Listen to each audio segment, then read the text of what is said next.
እኛ የምንለው እግዚኦ መሐረነ ነው። እነሱ የሚለው እግዚኦ ተንብልነ ነው። ወይ እነሱ አማልደን የሚሉት እኛ ማረን ነው። ማረን ከሚልና አማልደን ከሚል ያከበረ ማን ነው? ማረን ንገሩኝ እንጂ ማረን ያለ ነው። ስለዚህ የሐዋርያት ሃይማኖት አንትሙኑ ትፈቅዱኑ ትሁሩ አላቸው ሐዋርያትን። እናንተ መሄድ ትፈልጋላችሁ ብሎ ቢጠይቃቸው እግዚኦ ሀበ መኑን ሐውር እንዘ ቃለ ሕይወት ዘላለም ብቀ አቤቱ የሕይወት ቃል አንተ እያለ የት እንሄዳለን ብለው መልሰዋል። በሐዋርያት ሃይማኖት የሚደረግ ጥምቀት በመሆኑ ኦርቶዶክሳዊት ቤተክርስቲያን ከሁሉም የተለየ ጥምቀት አላት። ሌሎቹ ክርስቶስን አያምኑበትም። እኛ ግን ሐዋርያት እንዳመኑ እናምናለን። የሐዋርያት ጥምቀት አለን፣ በስሙ እንጠመቃለን። ሌላው የሐዋርያት ክህነት ያለው ነው። ማንም ሰው ክህነት የለውም። አስተውሉ። ሁሉም ሰው ካህን ነው ብሎ ያጭበረብራል። ማንም ሰው ሴቱም ወንዱም። አሁን ለምሳሌ አውሮፓ ውስጥ የቤተ ክርስቲያን የፕሮቴስታንቶች የአብያተ ክርስቲያናቸው ፓትርያርክ ሴት ናት። የአንድ ሀገር ለምሳሌ የስዊድን ሀገር ፓትርያርክ ሴት ናት። ሴቱም ክህነት አለው፣ ወንዱም ክህነት አለው ብሎ ያምናሉ። የሐዋርያት ክህነት ከሌለበት ጥምቀቱ ጥምቀት አይሆንም፣ አይረባም። ለምን ነው? እስኪ አንድ ጥያቄ ልጠይቃችሁ። ከእግር ጥፍራችን እስከ ራስ ጠጉራችን በሙሉ አይን ቢሆን ኑሮ በምን እንሰማ ነበር? ቅዱስ ጳውሎስ ነው እንደዚህ ያለው፣ እኔ አይደለም። ሁሉም አይን ቢሆን በምን እንሰማለን አለ። ለምሳሌ የእግራችን ውስጥ ጫማችን አይን ቢሆን እንኳንስ ጤና ሊሆነን ጫማ በመነካን ቁጥር ቀን ሙሉ ስናለቅስ ነው ነበር ማለት ነው። ሁሉም አይን አይሆንም፣ ሁሉም ጆሮ አይሆንም። ግን የክርስቶስ ሕዋሳት ነው። ሁሉም ክህነት አይሆንም። ለዚህ ነው 5000 ሕዝብ እየተከተለው ለክህነት የመረጠው ግን 12 ነው። ሁሉም ካህናት አይሆንም። በአንብሮተ እድ የተሾሙ ብቻ የማጥመቅ ስልጣን አላቸው። ለዚህ ነው ቅዱስ ጳውሎስ ራሱ ሲናገር በማንም ላይ ፈጥነ እጅህን አትጫን ብሎታል። በማንም ላይ ፈጥነ እጅህን አትጫን ያለው ጢሞቴዎስ ሁሉም ሰው ለክህነት ስለማይመረጥ። ክህነት ደግሞ የሚለው ምንድነው? ህሬት ያስፈልገዋል፣ መመረጥ ያስፈልገዋል። ምኩር መሆን አለበት፣ የተፈተነ መሆን አለበት። ወዘያፈጥን እዲያው ለዘቤት ቤቱን ሰርቶ ቀጥቶ የሚያኖር ቤተክርስቲያን የመሰከረችለት ምኩር የተፈተነ የተማረ ስዩም መሆን አለበት፣ የተሾመ ፍኑ መሆን አለበት፣ የተላከ ህሩይ ነው፣ ስዩም ነው፣ ፍኑም ነው፣ ምኩር ነው፣ ምሁር ነው። አምስቱን ያሟላ ካህን ነው። ህሩይ ነው፣ የተመረጠ ከ12ቱ ይልቅ ከሁሉም ህዝብ መርጦ 12ቱን በ12ቱ ነገደ እስራኤል እንድትፈርዱ መርጫቸዋለሁ እንዳለ መመረጥ አለበት። ቤተክርስቲያኒቱ ልትመርጠው የተገባው ሊያጠምቀው ይቻለዋል። በዚያ ካህን የተጠመቀ ጥምቀት አለኝ ማለት ይችላል ማለት ነው። ህሬት አንድ ተመልከቱ። ምሁር መሆን አለበት፣ መማር አለበት። ከምን ዘያእመረ መጻሕፍተ አምላካውያተ ወፈድፋድሰ አርባዕተ ወንጌላተ ኢይኩን አሐዱ ቀሲስ ብሎ ሰለስቱ ምዕት በፍትሐ ነገሥት ተናግረዋል። ኢይኩን አሐዱ ቀሲስ ዘያእመረ መጻሕፍተ አምላካውያተ ወፈድፋድሰ አርባዕተ ወንጌላተ አምላካውያን አምላክ ወዶ በአምላክ ኃይል በአምላክ ስልጣን በአምላክ ፈቃድ የተጻፉትን 10 መጻሕፍትን ብሉያት ሐዲሳትን ከቤተ ክርስቲያን ተምሮ ያልተሾመ ሰው ቤተ ክርስቲያን ያላስተማረችው ምን አይልም፣ ክህነት ሊመረጥ አይገባውም። ቤተ ክርስቲያን ሳታስተምረው መጽሐፍ ቅዱሱን ራሴ አንብቤ አጠምቃለሁ የሚል ሰው ስልጣን የለውም። አጥማቂውም አይድንም፣ ተጠማቂው አይድንም። ለምን? ባለቤቱ ምን ብሎናል? ሀባለው ክሌቶ ሰለስቱ ጉባኤ በስሜ እያሉ አሃዱ ማይከሊሆም 2 ወይም 3 ናችሁ በስሜ ብትሰበሰቡ እኔ በመካከላችሁ እገኛለሁ ብሏል። 3 ያላቸው ምንድን ናቸው? አጭሯን አንዷን ብቻ ልነግራችሁ። 3 ያላቸው መጽሐፍ አንባቢ ተርጓሚ ናቸው። 3ቱ ናችሁ ብትሰበሰቡ ያለው መጽሐፉን ብታነቡት አንባችሁ ብታስተረጉሙት እኔ ያለው መጽሐፍ 1 አንባቢ 2 መምህር 3ቱ ባላችሁበት ክርስቶስ አለ። እነሱ ግን መጻሕፍትን ከመምህር መማር አይፈልጉም።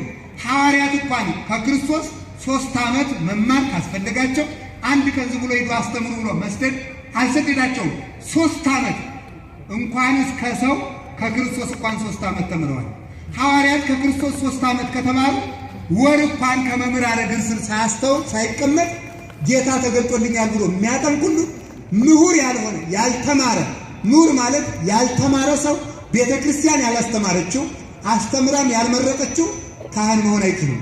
ምኩር መሆን አለበት። ቤተ ክርስቲያን የፈተነችው ድንግልና መኖርን የመሰከረችለት ለህሬት የሚበቃ ነው ብላ የመረጠችው ክርስቶስ አመክሮ ፈትኖ አስተምሮ እምነታቸውን አረጋግጦ አጋንንትን አውጡ ብሎ ልኮ ሙት አንሱ ብሎ ስልጣን ሰጥቶ በስጋዊ እያለ ፈትኖ የሰጣቸው እነዚህ ምኩራን የሆኑ ካህናት መሆን ይችላሉ።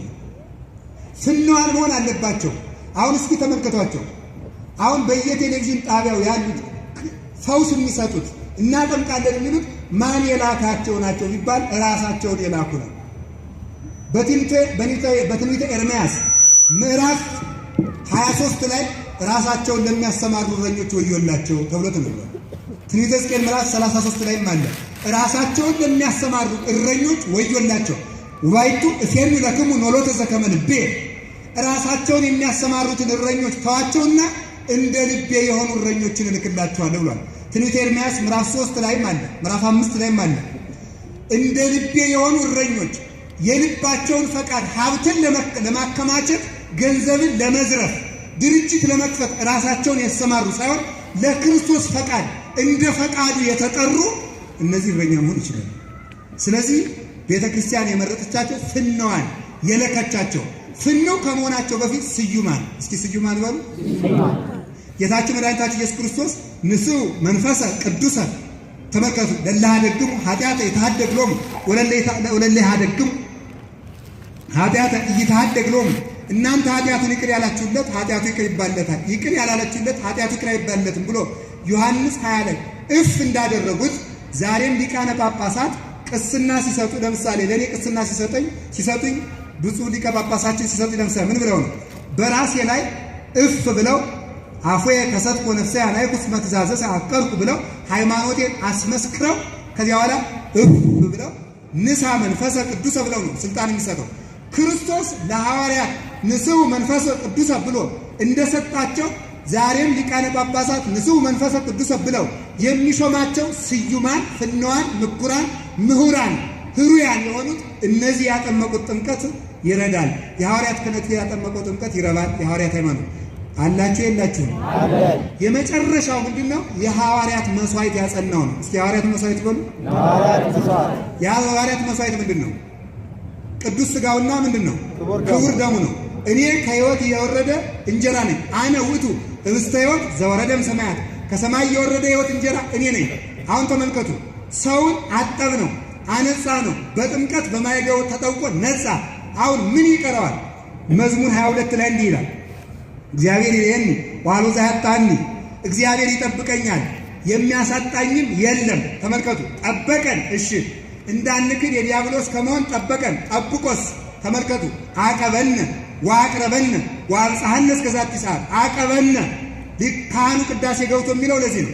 አቀበነ ጠበቀን። ጠብቆሳ ጠብቆ አልተወንም። አቅረበነ እንድንበላው እንድንጠጣው ደግሞ አቀረበን። ጠበቀን፣ የጠበቀንን አቀረበን፣ ያቀረበንን አበላን። ስለዚህ ቅዱስ ዳዊት ምን አለ? እግዚአብሔር እረኛዬ ነው የሚያሳጣኝም የለም። ውስተ ብሔር ስዑር ህየ ያሃድረኒ፣ በለመለመ መስክ ያሰማራኛል አለ። በግ የሚጠብቅ ሰው ዝም ብሎ በጊቱ ወደዚያ ስትሄድ በድንጋይ ወደዚህም ስትሄድ በድንጋይ ወደዚያም ስትሄድ በድንጋይ እያለ ቢያውላት እረኛ ነው አይደለም? ምን ማድረግ አለበት? ከተኩላ መጠበቅ ማብላት አለበት። ክርስቶስ ከዲያብሎስ ጠብቆ ከክደት አውጥቶ በሃይማኖት አወጣን። ከዚያ በኋላሳ ከርኩሰት አውጥቶ ወደ ንጽህና ጠራን። ከዚያሳ በለመለመ መስክ ያሰማራናል። የለመለመች መስክ ማናት? ቤተ ክርስቲያን። ከዚያ በዚች በለመለመችው መስክ አምጥቶሳ ለምን የለመለመ መስክ አላት?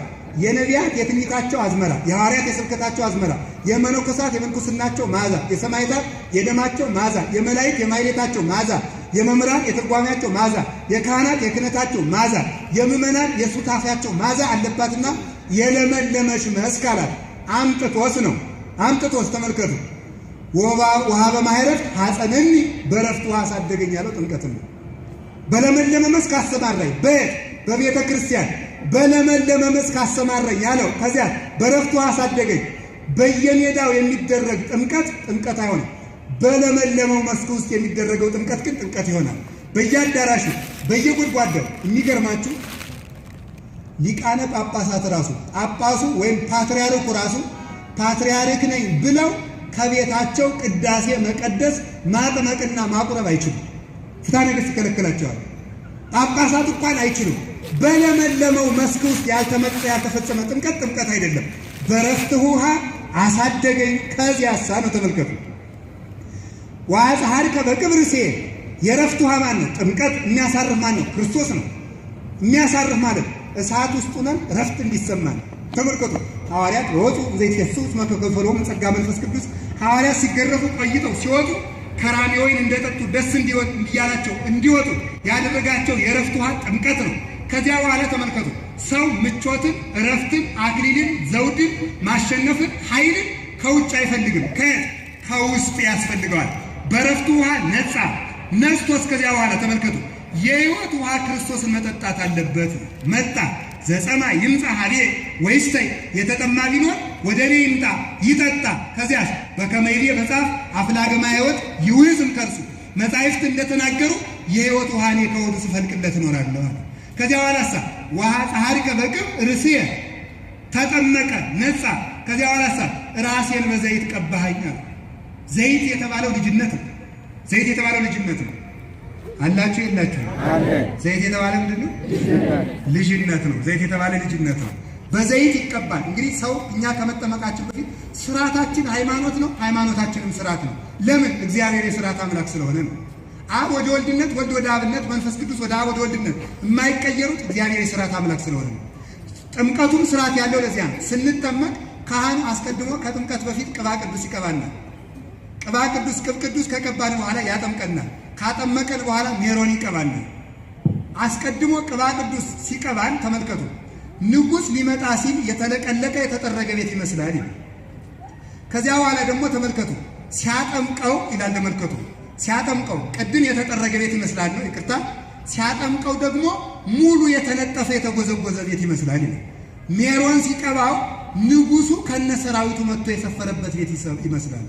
ቅዱሱን ቅባት ሲቀባን ሲያትመን እቀባከ በስመ አብ እቀባከ በስመ ወልድ እቀባከ በስመ መንፈስ ቅዱስ ሲለን ያን ጊዜ ተመልከቱ ሕያው እግዚአብሔር መጥቶ ማይደር ያደርገናል።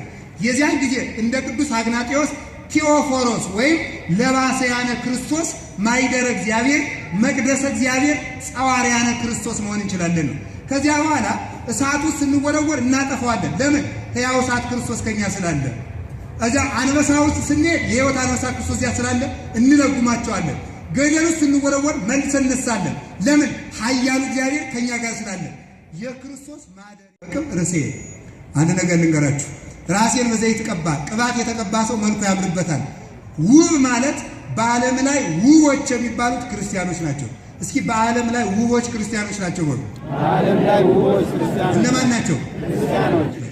የብዙ ነገሥታት ኃይል ተደምስሷል፣ ጠፍቷል። የጳውሎስ ሰንሰለት ግን እስከ ዛሬ ታበራለች አለ። የሄሮድስና የሄሮድያዳ ውበት ተሽሯል። የዮሐንስ መጥምቅ አንገት ግን ዛሬም እየበረረች አለች ማለት ነው። ይህንን ውበት የምናገኘው በጥምቀት ስለሆነ ራሴን በዘይት ቀባ የተባለው በመንፈስ ቅዱስ አጠራኸኝ። ኋላም ልጅነት የምናገኘው ኋላም በኃጢአት ብንሰናከል፣ በስርቆት በዝሙት ብንሰናከል ካህኑ እግዚአብሔር ይፍታ ሲለን መፈታት የምንችለው ስርየተ ኃጢአትን የምናገኝባት ኃይለ ጥምቀት በልቡናችን ውስጥ ስላለች ነው ማለት። መጨረሻ ላይ ስትሉኝ ነጻን ታተም ማይደረ እግዚአብሔር ሆን። አሁን ምን ይቀረናል? ቅዱስ ሥጋውን ክቡር ደሙን መብላት። ከቃሉ ጋር ናቸው። ሰውን አስታጥበን ምሳውን ባናበላው ምግብ አይባልም፣ አናጠግበው። ስለዚህ ተመልከቱ ወሰራይ ከማይድ በአንጻሪሁም ለላይ ሳቅዩኒ አንተ በጠላቶቼ ፊት ማይድን አዘጋጀህልኛል። አሁን እንዴት አድርጎ በረፍቱ አሳደገኝ? ጥምቀት ነው። ራሴን በዘይት ቀባኸኝ አለው፣ ልጅነት ነው። ከዚያ በኋላ ተመልከቱ ማይድን አዘጋጀህልኝ የተባለው ቅዱስ ሥጋውና ክቡር ደሙ ነው። ስለዚህ የሐዋርያት ሃይማኖት አብ ወልድ መንፈስ ቅዱስ አንድ አምላክ፣ የሐዋርያት ክህነት በዚች በስዩማን የምትሰጠው የሐዋርያት መስዋዕት ክርስቶስን ቅዱስ ሥጋውን ክቡር ደሙን የሚቀበሉበት ይህ ጥምቀት ተብሎ ሊጸና ይችላል። ስለዚህ ሳያምኑ መጠመቅ ኃጢአት ነው የሚሉ ሰዎች አሉ። ሕፃናት አላመኑ የሚሉ ሰዎች አሉ። ከሕፃናት በላይ የሚያምን ሰው አለ? እስኪ ንገሩኝ። እስኪ አንድ ሳያዩ የሚያምኑ ምኖች ናቸው ነው? አቤት። አሁን አንድን ሕፃን ልጅ ዝም ብዬ እግዚአብሔር ጅብ አለ ብለው ያምናል አያምኑ? ሳያዩ የሚያምኑ ንዑዳን ክቡራን እንዲሁም ሕፃናት ናቸው። ስለዚህ ሕፃናት አንዳንድ ሰዎች አሉ። ለምሳሌ እንቅጩን ለመናገር የእስልምና እምነት ተከታዮች ለምሳሌ እናንተ እኮ ስትወለዱ ስላምናችሁ ኋላ ነው ክርስቲያን የሆናችሁ ይላል። እንዴት ያለ ጅልነት ነው! እግዚአብሔር ያልነበረበት ይሄን መስቀሉን ነው ማተቡን ነው የሚያዩት ማለት ነው። እግዚአብሔር ያልነበረበት ጊዜ ከሌለ እነሱም እንኳን ቢሆን ረድኤቱ ይቀርባቸዋል እንጂ የእግዚአብሔር ፍጥረት ያልሆኑበት ጊዜ የለም። ሰይጣንም እንኳን የእግዚአብሔር ፍጥረት ያልሆነበት ጊዜ የለም። የእግዚአብሔር ያልሆንበት ጊዜ የለም። ከእግዚአብሔር የማንዋሃድበት ጊዜ ግን ሊኖር ይችላል። ስለዚህ ሰው ከእግዚአብሔር መዋሃድ እንዲችል ይጠመቃል እንጂ ሳይጠመቅም የእግዚአብሔር ነው። እነሱም እንኳን ቢሆኑ የእግዚአብሔር ፍጥረቶች ናቸው። ሰይጣንም የእግዚአብሔር ፍጥረት ነው። በፍጥረትነት በሃይማኖት አጋንንትም እንኳን ቢሆኑ እግዚአብሔር ፈጠረኝ ማለትን መተው አይችሉም። ስለዚህ ሳንጠመቅም የእግዚአብሔር ነን። መዋሃድ የምንችለው ግን ስንጠመቅ ስለሆነ ነው። አምነን ተመልከቱ፣ በኋላ መጠመቅ የምንችለው። ስለዚህ ልጆቹ ሲጠመቁ ጀምሮ የክርስቲያን ልጆች ክርስቲያን ናቸው። ነገር ግን ክርስቶስን መዋሃድ እንዲችሉ ለመዋሃድ የጸጋውን ሱታፌ ማግኘት እንዲችሉ ጨርቋን ዳሳ 12 ዓመት የፈሰሰው ደም እንደቆመላት ሁሉ የእግዚአብሔርን ጨርቅ ዳሳ እንደቆመላት የክርስቶስ ልብስ የምትባለው ቤተ ክርስቲያንን ዳሶ የኃጢአት መርገም ይቆምለት ዘንድ ሱታፌ ክርስቶስን ያገኝ ዘንድ ይጠመቃል እንጂ ቀድሞም የእግዚአብሔር ነው ማለት ነው። ለዚያውም ላይ 40 ቀን 80 ቀን የሚቆየው ሴቲቱ እስከ 40 ቀን ድረስ ከማዕፀኗ የተፈጥሮ ግዳጅ ስለማይቆምላት ወንድ ከወለደች ዘሌዋውያን 12 እንደተቀመጠው ሴት ከወለደች እስከ 80 ቀን የተፈጥሮ ግዳጅ ስለማይቆምላት የፈጣሪ ደም በሚፈስባት ቤተክርስቲያን ደግሞ የፍጡር ግዳጅ ስለማይፈጸምባት 40 ቀን 80 ቀን ቅድም የተባለው ምስጢር እንዳለው ነው። 40 ቀን 80 ቀን ይቆያሉ እንጂ ክርስቲያን ሳይጠመቅም እስኪመጣ ድረስ ባለው ሰዓትም ክርስቲያን ነው። ስለዚህ ሕፃናትንም ጌታችን መድኃኒታችን ኢየሱስ ክርስቶስ ቤተሰብ እንዳደረገ እኛም ቤተሰብ እንሆናለን ነው። የምንጠመቀው በወልድ በመንፈስ ቅዱስ ስም ነው ወይስ በክርስቶስ ስም ነው? በወልድ በመንፈስ ቅዱስ ስም ነው በክርስቶስ ስም ነው የምትጠመቁት? በወልድ በመንፈስ ቅዱስ ስም። ይገርማል። በክርስቶስ ስም ሳትጠመቁ? ስለዚህ በወልድ በመንፈስ ቅዱስ ስም ነው በክርስቶስ ስም የምትጠመቁት? አቤት እንዴ! በወልድ በመንፈስ ቅዱስ ስም ነው የምትጠመቁት? በክርስቶስ በክርስቶስ ስም ሳትጠመቁ? ወልድ ክርስቶስ እኮ ነው። በወልድ በመንፈስ ቅዱስ ስም መጠመቅ ማለት በክርስቶስ መጠመቅ ነው አይደለም? የሁላችሁ ችግሩ እዚህ ላይ። አብ ወልድ መንፈስ ቅዱስ ስንት እግዚአብሔር ናቸው? ለዚህ እኮ ነው መድኃኒታችን ኢየሱስ ክርስቶስ አርአየናሁ ለአብ ወያክለነ አለው ፊልጶስ። ጌታ አብን አሳየንና ይበቃና ሲሆናል ይታምሩኑ ከማነ በአብ ወአብ አብ በእኔ በልብነት ከዊን እንዳለ እኔ በአብ በቃልነት ከዊን እንዳለ አታውቅምን ብሎ ነው የመለሰው። እኔ አብ ልቤ ሆኖ በእኔ እንዳለ እኔ ቃሉ ሁኜ በሰማያት በሱ እንዳለው አታውቅምን? ተመልከቱ። ብዙ መናፍቃን ይደናገራሉ። ወዝኒ ቃል ዘአነ ነገርኩክሙ፣ አሁን እኔ የምነግራችሁ ቃል እኔ የምናገረው አይደለም በእኔ ያለ አባቴ ነው እንጂ ይላል። በእኔ ያለ አባቴ ማለት ምን ማለት ነው? በእኔ በልብነት ያለ አብ ይናገራል እንጂ። እስኪ አንድ ጥያቄ ልጠይቃችሁ። ክርስቶስ ሲሰቀል በመስቀል ላይ አብ አብሮ አለ የለም? አለ። እንግዲያም አብ ተሰቅሏል እንዴ? አልተሰቀለም። አልተሰቀለም ማለት አብ አልተሰቀለም። ለምን? ተመልከቱ። አስማትን አካላት ህቡራን እንበለት ሌሊዮ ተመልከቱ። ህቡራን እንበለት ሌሊዮ ይሉያን እንበለት ድምርት ናቸው ሥላሴ። ያለመጠቅለል ሶስት ናቸው። ያለመጠቅለል ሶስት ናቸው። ያለመከፈል አንድ ናቸው። ስለዚህ ክርስቶስን ስናነሳ አብን ማንሳታችን ነው። መንፈስ ቅዱስን ማንሳታችን ነው። የስጋዌ የተለየ የአካል ስሙ በተለየ አካሉ የተለየ የአካል ስሙ ስጋ መንፈሱ ክርስቶስ ይባል እንጂ ክርስቶስን ማመን አብን ማመን ነው። መንፈስ ቅዱስን ማመን ነው። አብ ወልድ መንፈስ ቅዱስ ማለት ክርስቶስን ማመን ነው። ለምን? አብ በልብነት በወልድ አለ። ለምሳሌ እኔ አንድ ቃል እዚህ ወሶባ አንተ የተፈቅድ ትልከ ወደ ቃልህ ይላል ቴዎዶጦስ ዘንቆር ሃይማኖት አቡነ። አንተ እንኳን በልብ ያለውን ቃል በሰሌዳ ላይ ስትጽፈው ከልብ ተነጥሎ በሰሌዳ ላይ አይቀመጥም። በልብ ላይ እንዳለ በሰሌዳ ላይ ይቀረጻል። አካላዊ ቃል ክርስቶስ ከአባቱ ልብነት ሳይነጠል በእውነተኛይቱ ሰሌዳ መለኮት በድንግል ማርያም ሲቀረጽ ከአባቱ አልተነጠለም። በልብ ያለውን ቃል በሰሌዳ ላይ ስትጽፈው ልብም ወጥቶ ከሰሌዳው ላይ አረፈ እንደማይባል አካላዊ ቃል ክርስቶስ ከድንግል ማርያም ሲወለድ አብም አብሮ ተጠቅሎ ተወለደ አይባልም። ስለማይጠቀለሉ አብ ወልድ መንፈስ ቅዱስ ተወለዱ አንልም። ስለማይለያዩ ወልድን ከአብ ከመንፈስ ቅዱስ ነጥለን አናይም፣ ነጥለን አንጠመቅም። ስለዚህ የምንጠመቀው በአብ በወልድ ግን በአብ በወልድ በመንፈስ ቅዱስ ስንጠመቅ ከወልድ ከመንፈስ ቅዱስ ክርስቶስ የትኛው ነው?